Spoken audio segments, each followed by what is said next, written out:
Welcome to Study Loop. For the given problem, we can write B to be mu times I times a square divided by 2 times of x square plus a square 3 over 2.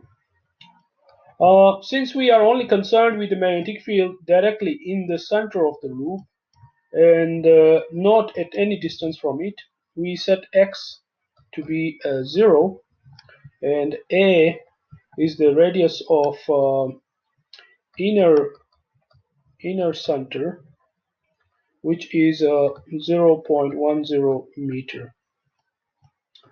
Then our b will be 4 pi times 10 to the power minus 7 times 12 ampere times 0.10 square divided by 2 times of 0.10 square times this whole times 3 over 2.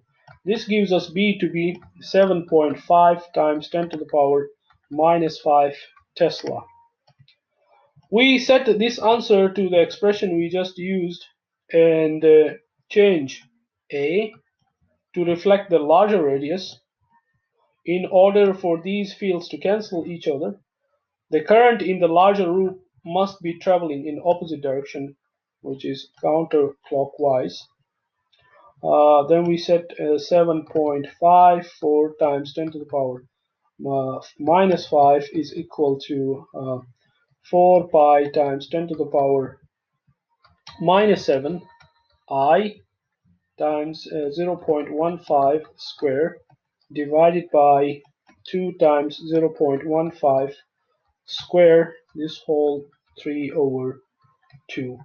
From here we find I to be 18 amperes. So this is our answer.